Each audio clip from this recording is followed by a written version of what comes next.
just a comment on that, Yaron. Tomorrow's Yeah. episode of the podcast, which comes out on Thursday, we have Jennifer Britton, who is a real expert on group and team coaching, and the focus of her episode is on differentiating group coaching from team coaching. Hmm. So I think it's Right. very timely that not all groups are teams, and when you're coaching a team, what's different when you're coaching a group of individuals, their individual agendas and goals are really the focus Hmm. of the coaching, whereas when you're coaching a team, it's the team's collective task and purpose, which is really what you're coaching more towards, and that really can differentiate the two. But yeah, thanks for bringing that distinction out. Yaron, what did you want to say? You wanted to jump in there. Well, yeah, I mean, just to build on Rachel's point about complexity and to pick up on the theme of storming, it's so complex that you go through your own storm, sometimes with a group. Mhm. And so, you experience a range of emotions, and, especially if you're dealing with coachability issues. I mean, with Greg's episode, I remember there was a moment in your episode, Greg, where you talked about, I had this decision point that I had to make, and I kind of owed this dear trusted colleague of mine a favor, so I was willing to give him one more chance and kind of go for it. But inside, I kind of knew that it's not worth it, And so you face these ethical dilemmas and these decision making points, and it is complicated, yeah. It's very challenging, and that was a very difficult decision, for me to make.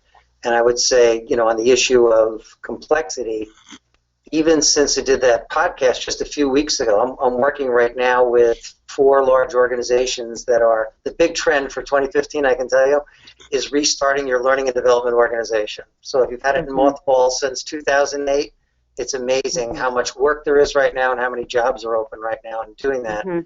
But one thing I've noticed just in the last few weeks is, in terms of dealing with that complexity, it gets back to that, getting the leader ready for this.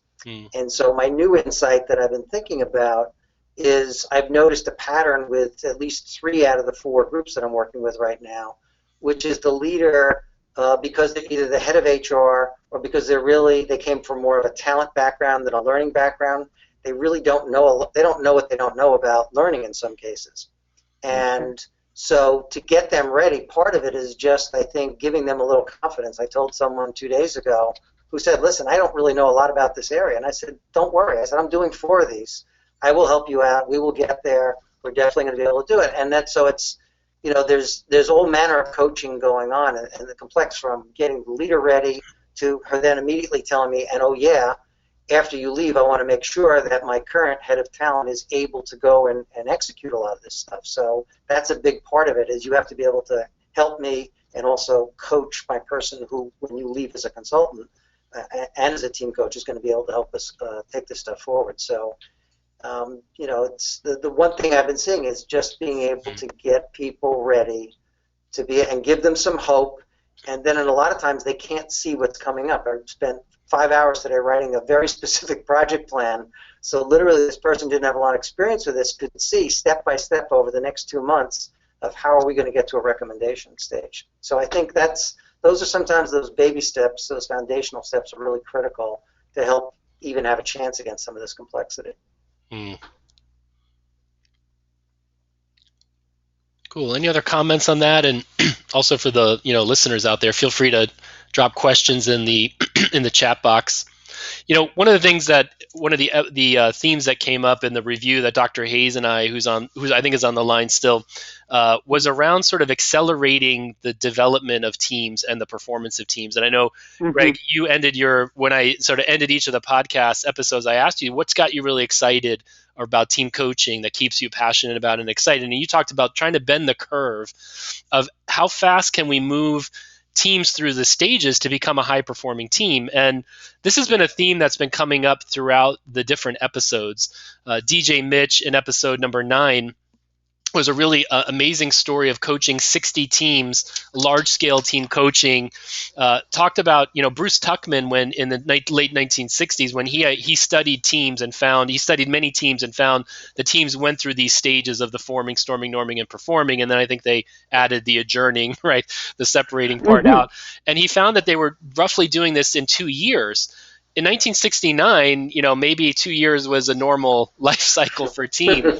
But I think what we're facing now is a lot more pressure to do this more quickly. And in her model, she does this in 16 weeks. She really tries to help in 16 weeks get a team to accelerate the development. And that was sort of a powerful theme for me. I thought about how in one-on-one coaching, we can totally accelerate the development of a person and their performance. And there's definitely an analog for that in teams. It's interesting to think about how fast is too fast versus how much can we bend the curve around that. And anyways, I thought that was really interesting. I don't know if you guys what you think about that. I know this is a topic you're interested in, Greg, but be curious what your thoughts are, and Rachel as well. Yeah, I think. Go ahead, Rachel, please. That was not me. That was somebody else. Okay. Hi, it's Evelyn. Oh, yeah. Rodstein. Yeah, come on. Yeah, I'm just thinking. I'm thinking about this, and I'm actually thinking back to like family therapy days when we were coaching families and helping families change. And some of that acceleration is cognitive and easier to do and easier to push because it's about skills and cognition and strategy and planning. The relationship piece, which is building the trust and building the relationships, that's harder to vaccinate somebody with that or force feed that. And that's the stuff that can blow up all the cognitive stuff. So I think you can get, like if you're doing a culture transformation or a big merger and you've got 25 teams working on issues, you can coach those teams to the cognitive issues very fast. But if you have a merger and you're working from two people from other sides of a big company and they're fighting about who's going to be in charge and they have different business models and there's a lot of emotion and half the people might not be there because their team might get fired, that you may not want to accelerate some of that emotional work. You may want to take it in good stead. It's tough. Yeah. Thanks for sharing that, Evelyn. I think that's really powerful, right? And Rachel, were you going to jump in on that? Well, I think to that point, of sort of what is the more difficult and the easier work. One article that I think can remind us of, sort of sometimes just getting teams together adds value. So there's a great article in Harvard Business Review called, The New Science of Building Great Teams.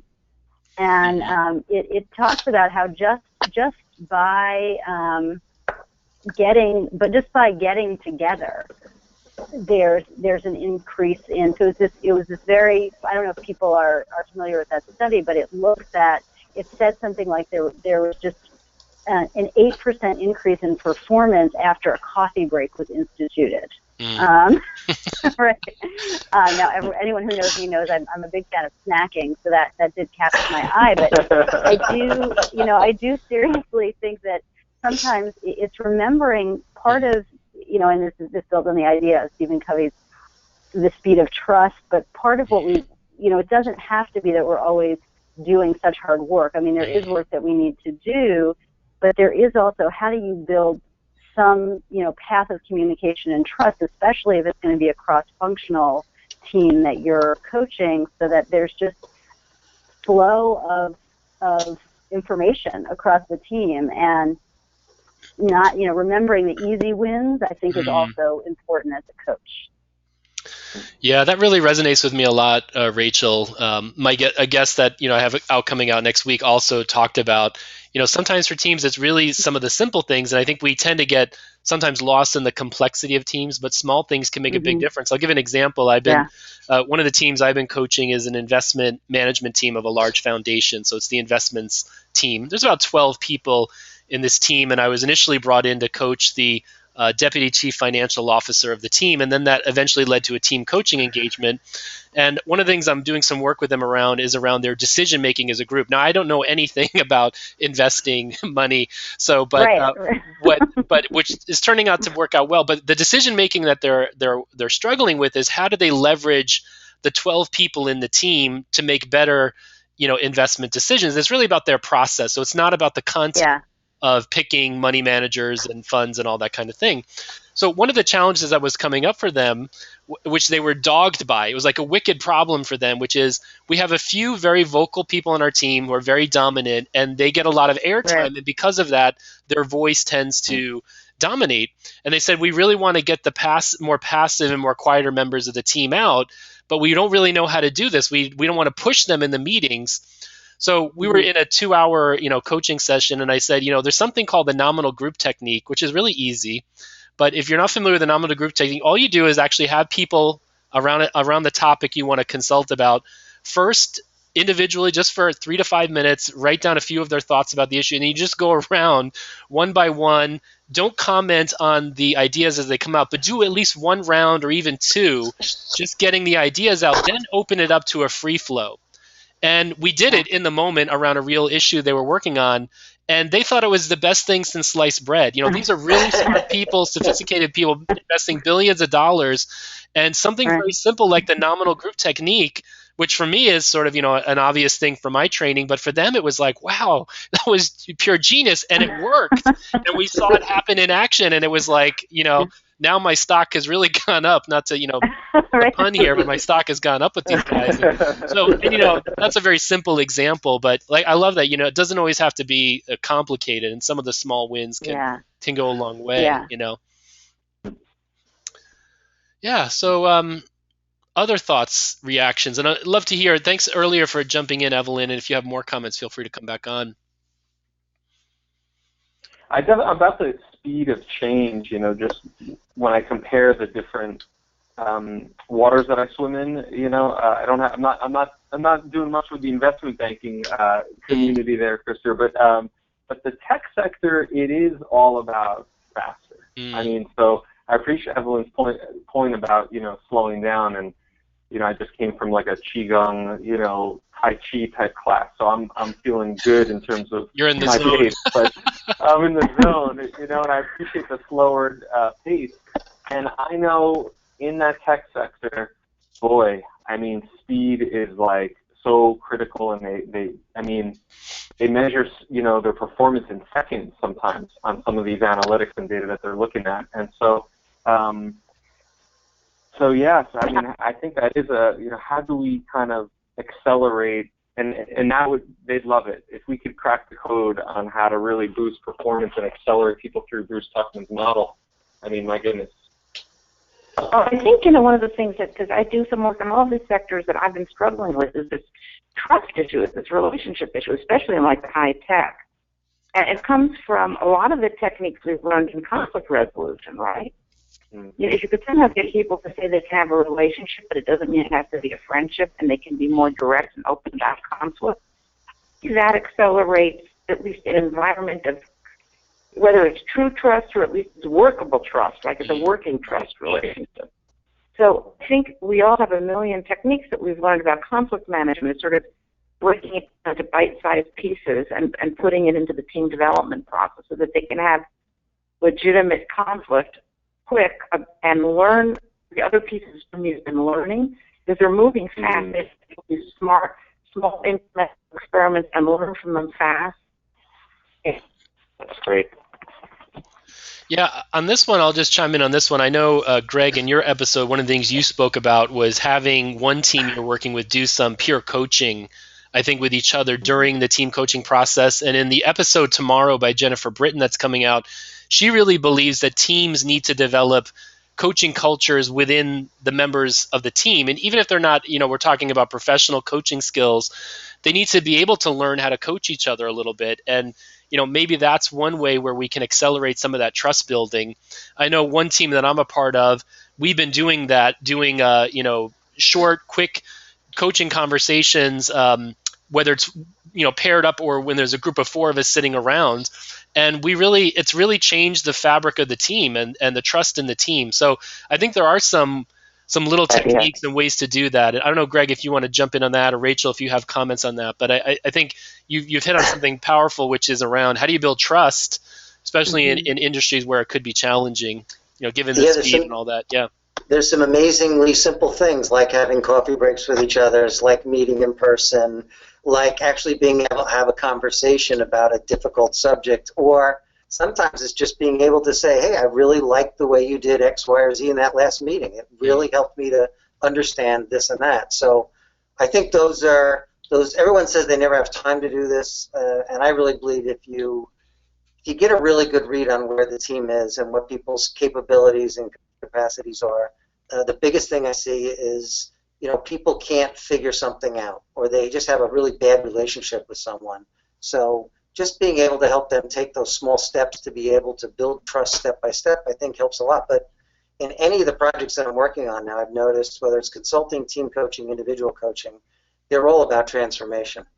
And I really embed that in everything I do. I really try to look at where does the culture need to be, where does the individual need to be, where does the team want to be, and that's a different way of approaching a lot of this stuff, because a lot of people who went through sort of the change management mindset of the 1990s, I think a lot of times we're going through the motions, to be honest with you, and it wasn't always so honest about what's in it for me. Because it was usually what's in it for the company or what's in it for someone in power or control. And so I think newer ideas around transformation, about getting people to realize, name and normalize what's really going on here, and then what's a way forward for me that I can talk to somebody else about this to make some progress in doing that, and realizing a step at a time is fine. That's good progress. But if you don't talk about those issues, if you don't take advantage of things like peer coaching, then it's very difficult to be able to make progress. I mean, I'm finding that with a couple, as I'm listening, I'm finding a couple of groups that I'm working with are suffering from what I would call from almost like a PTSD.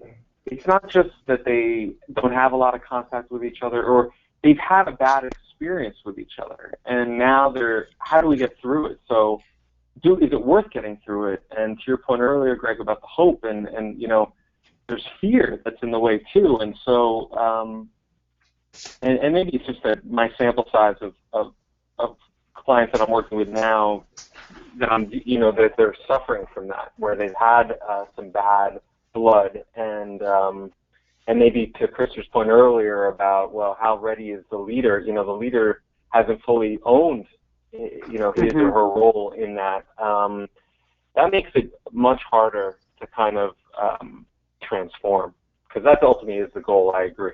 Yeah, if you think about it, how many groups have been listening to this is the level of change management, a lot of organizations, how many groups have been listening to 6 years of it is what it is, and hearing that over and over again, and there's your change management. It is what it is, you're lucky you still have it.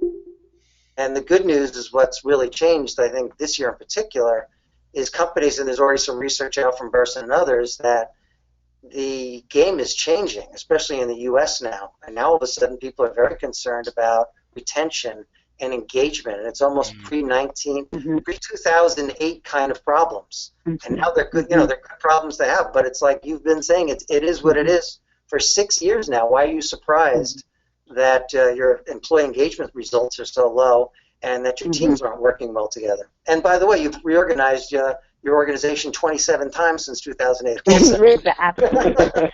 Absolutely. I think there's also, it speaks to the importance of diagnosis, that while team and group coaching is certainly a scalable intervention when you're looking to develop leaders or you're help team performance, I think really spending the time to understand what the leader in the organization wants to achieve by group and team coaching, and it may be that there are some other pieces that are important, be it if there's dyadic work where there's particular conflict, if there's processes or structures that need to be reflected as well, because sometimes when you actually go in and look at some of the challenges, they are structural, and group or team coaching is not going to be the most useful intervention, because it's not actually,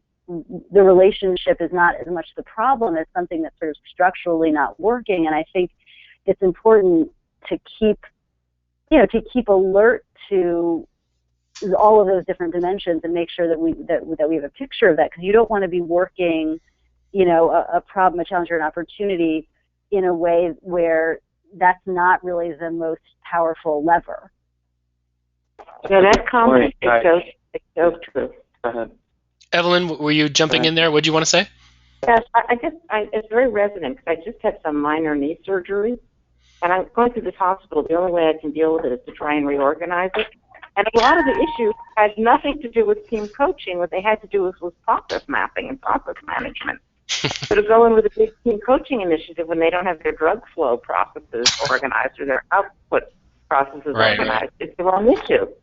So I was just thinking about that very point, is you can't even get there if the medicines are screwed up. So I think that's I have very graphic 2 days of this experience. She reminded me of. Well, I was thinking, the culture, the team, the this, the that, and I'm saying, that's not it. Medicine isn't talking to surgery. Thanks. I want to get something. There was a question that came up. Glenn popped a question in the chat window, and Rachel, if you can't see this, what Glenn's question was around the Patrick Leonconi. I don't know if I pronounced that right, and the 5 dysfunctions of the team. And the question was, how does the work of Patrick Lencioni and the 5 dysfunctions of a team play out with coaching teams? And then Yaron had asked, could he list out the 5 dysfunctions? And Glenn wrote it was a pyramid, and at the bottom is the absence of trust, then fear of conflict, then lack of commitment, avoidance of accountability, and inattention to results. Those are the 5. And then he said one more thing: trust is associated with invulnerability, conflict with artificial harmony, commitment is about ambiguity, accountability is about low standards, and results is about status and ego. So I know this was a very popular book that came out a number of years back, and I think it's a favorite of many folks around teams. I don't know if you guys are familiar with that work. One thing I will just say about this one, Glenn, is I'm not an expert on that. I'm familiar with that work, but next Thursday, not tomorrow's episode, but the week from this Thursday, I have Dr. Jacqueline Peters, who is one of the few people who did a doctoral dissertation on team coaching. So I think she was like the second person. A couple years ago, she did a doctorate on team coaching. But anyway, she has 2 books. One of them is called The High Performance Team Coaching System. But she's now finishing another book, which is coming out this summer, which is called The High Performance Relationship System. And she was a family therapist, or did work with families before she got into team coaching. And so she's really sort of doing some interesting work about 5 sort of elements around relationships and bringing that into the context of the team coaching, which is like part of the process of team coaching. And they really are sort of hitting a lot of the elements that you're talking about here. And I know, Rachel, in your episode, we had a little bit of not a debate, but a conversation in our interview around, the working on process versus task, or on relationship versus task. And relationship stuff can really be a rabbit hole. And I know Hackman and Katzenbach and Smith talk about the big antidote that gets teams out of spinning their wheels in conflict and storming is really getting back to the task. So kind of an interesting thing, but I don't know if you guys are familiar with this work. But I see, Greg, you're nodding, and Rachel, I think you're making some comments. You want to address Glenn's question? And I think, Glenn, you'll find next Thursday's episode, an indirect way of getting at that as well. And I think Peters does a really great job of linking up relationships to teams. And I think you'll really enjoy that. But yeah, what do you guys think? I laughed because I'm actually writing about how ironic it is that I think it's a great book. I use the assessment. I've used it many times with teams before.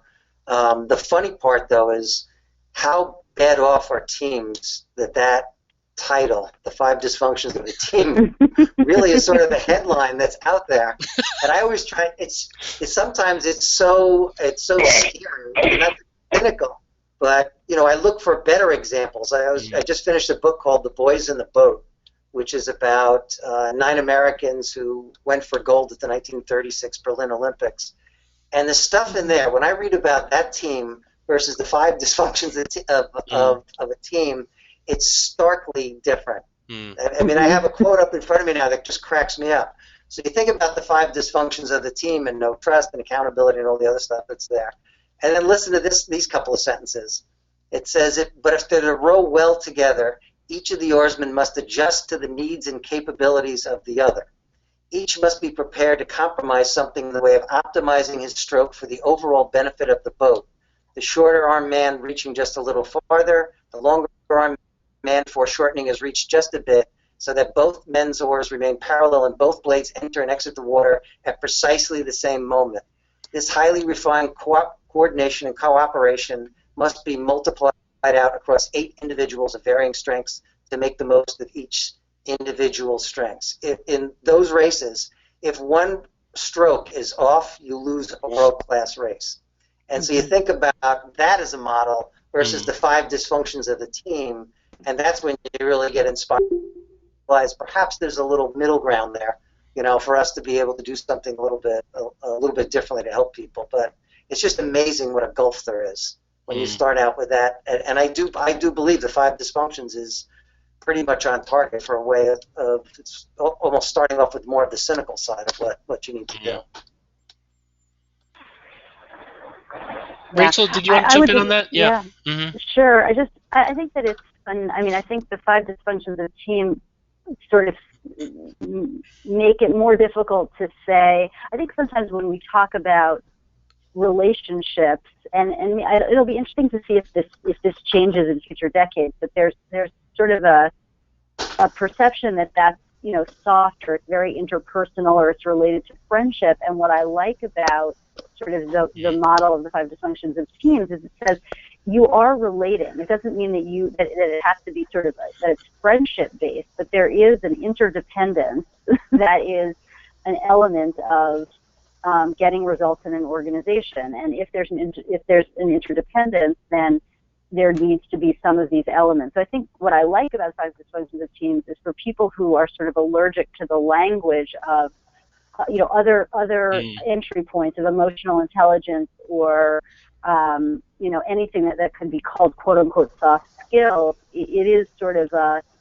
it is a visual that clearly links results to trust, conflict, and commitment, and so that's one comment that I would make. And then I think to Greg's point, I hadn't heard of that book, but in Gestalt theory there is a real one of sort of the paradoxes of teams is that the most high-functioning teams, all people usually do need to sub-optimize in some way. And Greg gave a physical example of, in the boat. But it's sort of to your example, Krister, of that team that needed the nominal group technique. If all of the people who were talking too much needed to sub-optimize in that moment for there to be room for other people. So I do think that idea is important that Greg's bringing up, that if you can have a team that's all high performers, and if everyone's performing at their highest all the time, that might actually not be, likely will not be what gets the best results. And I think even just the attention to that could be a different paradigm in terms of how people think about using themselves as a team, or how leaders try to organize teams. Yeah, go ahead, Yaron. Yeah. Go ahead. I was going to say, even the most relationship allergic executives, they're still driven, and they want to succeed, and they see how relationships can get in the way. And so what I like about the 5 dysfunction is that even if it is a little negative, or on the cynical or the dark side, if you will, that's the one way you can kind of reach the audience, because they can see how it interferes with performance. Yeah, this theme of trust is a really interesting one, and I know, in Katzenbach's book around the wisdom of teams, one of the things that differentiates high-performing teams from, well-performing teams is really trust. It is the relationships when they reach a certain level of trust and deep commitment to the individuals in the team, when performance can even go to a whole nother level.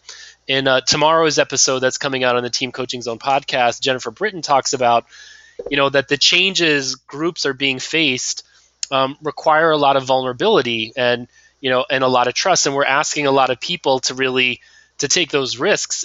But in some ways, that's sort of the kind of challenges we're facing require groups to come together, and there's a certain amount of this trust building that's essential to happen. And how can we facilitate that? And I like Rachel's point. Can we somehow make it feel less crunchy or less granola, or something a little less, to make it feel like it's, I know, Yaron, in your story, I think you were really grappling with this because you had these high-tech executives moving really fast, and we're almost like going through the 360 coaching more as a window dressing exercise.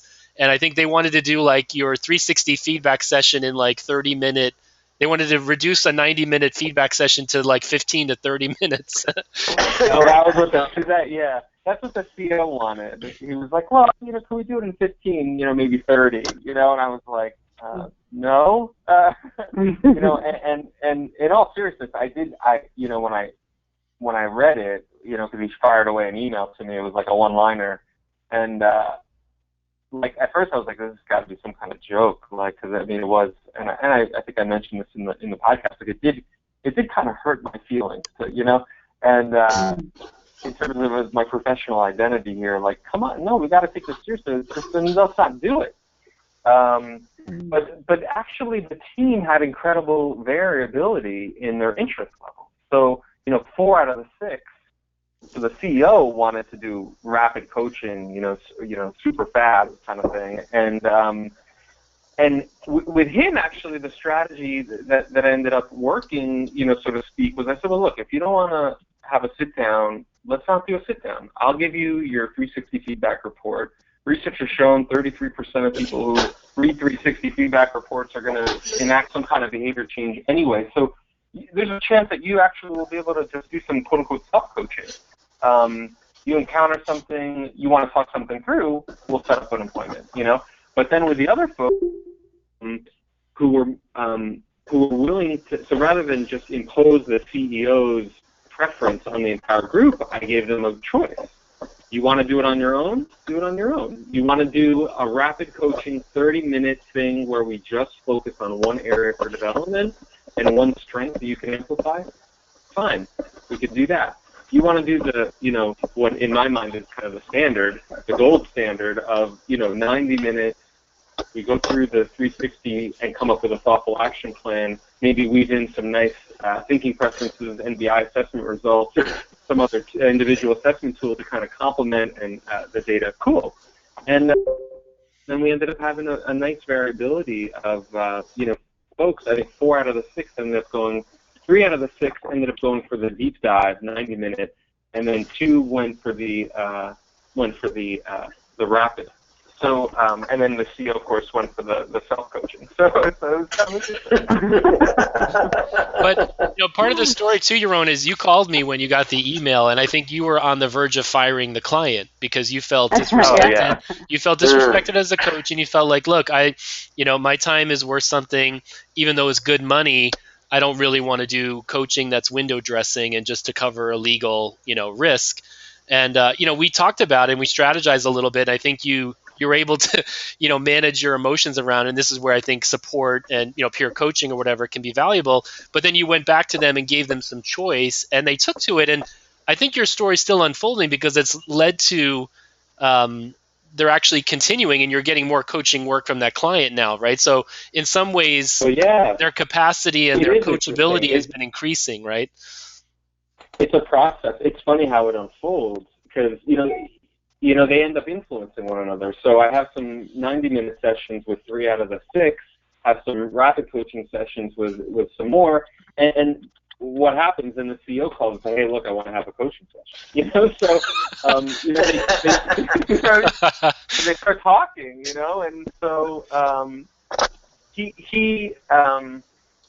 he's not into the EI stuff, so he is not, relationship phobic, absolutely. I mean, I sent him a one-pager on the downside of being a pace setter, to just try to get his attention around,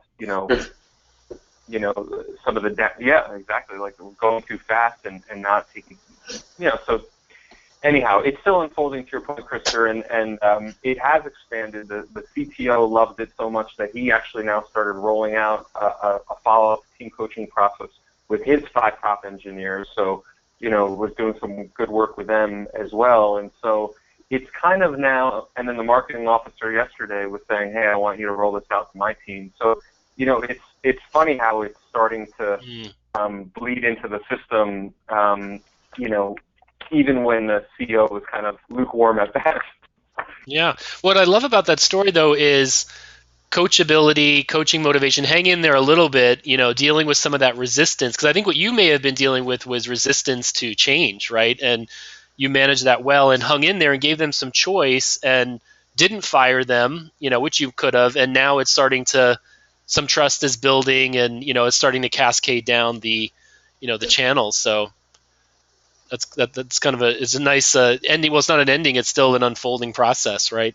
And you were for sure on the verge. I remember those calls really viscerally. You were on the verge of firing these guys. This is a major company. I mean, it's not like you just walk away from firing this client. Yeah. Definitely. Oh yeah. So thanks for talking me down that ledge there, Krista. I appreciate it. You bet. Coaching the team coach, another area of specialization. Awesome. So, we're starting to come down towards the end of the hour here, and wanted to thank Glenn for throwing out a good question there. And I think this is a topic that will be coming up more in future episodes of the podcast. And if there's any other final comments or questions before we start to wrap up. But some interesting dialogue this evening, and interesting themes coming up. Maybe I'll just give each of you a final chance to anything sort of final comments to share about. Greg, I never got to ask you a little bit more about how you're leveraging the power of habit by Charles Duhigg. I wonder if you'd talk a little just briefly about that. I know some people are dropping off, but could you make a quick comment around that? I actually find the book really interesting, and for those of you who aren't familiar, what Duhigg gets at is something like 40% of our behaviors are based on habits. And, not only at the individual level, but the group level and organizational level, if we can start to identify these keystone habits, we really can start to impact a lot of behavior change. But I'm curious, how have you been using that book in your work, if you have been integrating it at this point? I'd love to hear a little bit about that, if you got a minute on that. Yeah. The minute is that it's fascinating with organizational cultures. In particular, I've dealt with, for whatever reason, the last couple of years, a lot of companies that really have done reasonably well throughout the recession, haven't really changed all that much. There's people who've been there a long time, and it takes someone new coming in sometimes to wake them up and to show them that there are different ways of doing things. So I think it's very interesting when you consider numbers of stressed out executives who become unconscious, who also have been doing the same sort of almost like on automatic for the companies that have been able to continue to be reasonably successful during the recession. So it's more a good context sort of thing. So what I find is it's very helpful, especially when you're looking at people's capacity and capability for change, to ask some really provocative questions in your opening dialogues with them to get them to think a little bit differently and ask them questions. So why is it that you do that? And it's amazing the number of people say, well, I don't know, it's the way we've always done it around here. So I find it very useful in understanding context and understanding their capacity to be able to change or transform. And I'm just really starting with it, but I found the book very useful for understanding that level of unconsciousness that goes on in any executive's daily life. Well, what's interesting about the book, it gets at how habits can be negative or they can be positive. So you can use habit, to do really good things, but there's something really powerful about habits. And since we're in the realm of behavior change and trying to transform behavior and group behavior, really understanding how do we actually build the habits that really can help propel teams and really identify the ones that aren't maybe serving them well. And So Rachel, any final comments for you from your own? Give Greg a chance, final comments as well before we wrap up this webinar hangout tonight. Maybe Rachel, I'll start with you. Any final comments for you? Yeah. Just I think it's great to be. I feel I'm only on audio, so I was sorry I didn't get to sort of see as a relational person. I didn't get to see the other people, but appreciated all of the camaraderie around thinking together around how to serve our clients in this space. So appreciate you bringing us together. Thank you, Krister. Thank you for both being a great interview guest and helping us kick off the podcast series, and also joining the webinar. And just to say, Rachel, every day somebody is downloading your podcast and listening. You're literally in people's ears every day. All of you are. There's downloads, and it's one of the neat things about podcasting is this idea of evergreen, that new listeners to the show are going back and they're listening to you guys and they have you in their ear for 55 minutes or whatever. And so, anyways, you're continuing to have a lot of impact on those out there. But great having you on tonight. Thanks for your comments. Yaron, any final comments from you? Yeah. My last comment that kind of building on what Rachel was saying earlier and Evelyn was saying earlier about structures and how sometimes there could be structural issues. I was thinking about Thomas Kuhn's book, the classic book in the 60s about the structure of the scientific revolution. And one of the things that he talks about, and that is still true today, is that human systems naturally outgrow themselves. The structural issues, our structural systems are going to naturally outgrow themselves and outgrow their utility, and then you got to revamp them. So I'm not surprised to hear about the executives who have been doing things their own way and need to know about a new way of being, because they need to refresh. And I think in many ways, Krister, you're innovating, keeping with the theme of innovation and structure. I mean, this is a whole new way to reach audiences, to educate. So I think you're kind of on the edge here, the cutting edge in terms of providing a new structure to disseminate information, knowledge, and learning for all. So thanks, Krister. Oh, and thank you, everybody. Yeah, thank you. Greg, any sort of final comments from you on tonight's discussion? The final comment would be it's wonderful working. I find most coaches and team coaches to be incredibly collaborative.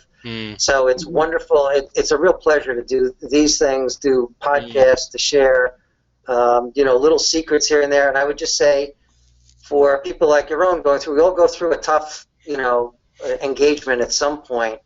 Every once in a while you just need a little inspiration. So here's my inspiration for you tonight. If you don't even want to read the book, just look on Google The Boys in the Boat and put in quotes. There's 111 quotes from that you probably could, if you were looking for 20 great quotes about teamwork in a very positive way, both the mental, physical, everything else.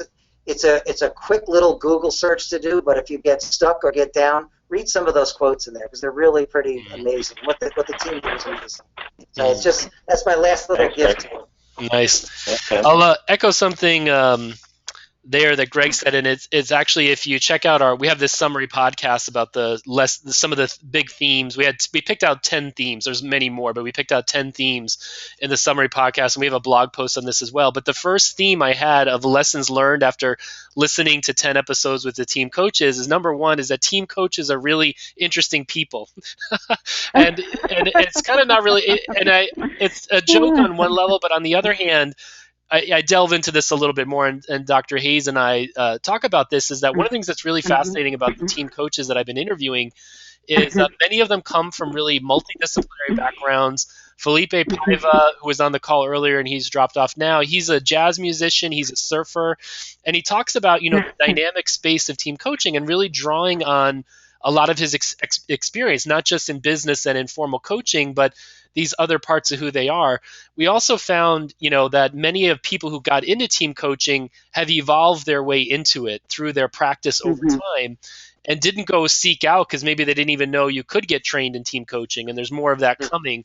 But I think there is something, and I think I found it really fascinating. All the people that I interviewed are really just really creative, interesting, smart people, but really nice people and generous. And anyways, for me, it's really it's really fun to interview and hang out with people like you, and that's part of what this idea of the podcast, the webinar is about, is a chance to really allow team coaches who share these values and share this work to have a chance to connect. Because the other thing I've been discovering is a lot of team coaches have been a little bit alone out there. They haven't had people to connect to. They didn't even maybe know to call what they were doing team coaching, and don't have a name for it. But it seems like being able to connect to people who are doing like-minded types of work is a good thing, and we're trying to create a space for that in these webinars. So you guys are all really wonderful. Thank you for joining tonight's session. We hope you come back to future webinars. We're doing these every month. I'll be inviting other guests to the show, but for another guest we've had, but feel free to come on back and participate and spread the word. We'll have a replay of this webinar. I actually didn't hit the record button until I realized I didn't hit it until about 10 minutes in, so we'll be missing part of it. But we'll put that up on the website, and stay tuned. Hope to engage with all of you again in the future. So I'll stick around a little bit here at the end. I'm going to stop the recording, but if any of the listeners want to stick around and chat, I'll stick around here until everybody is off. But Greg, Rachel, Yaron, you guys are great. Thank you for being great champions of the Team Coaching Zone, and thank you, Krister. The group. So. You're doing great work, Krister. Thank you. Yeah. Thanks so much. Okay, thanks. guys. And bye, Sandra. Thanks a lot, Krister. Yeah, bye now.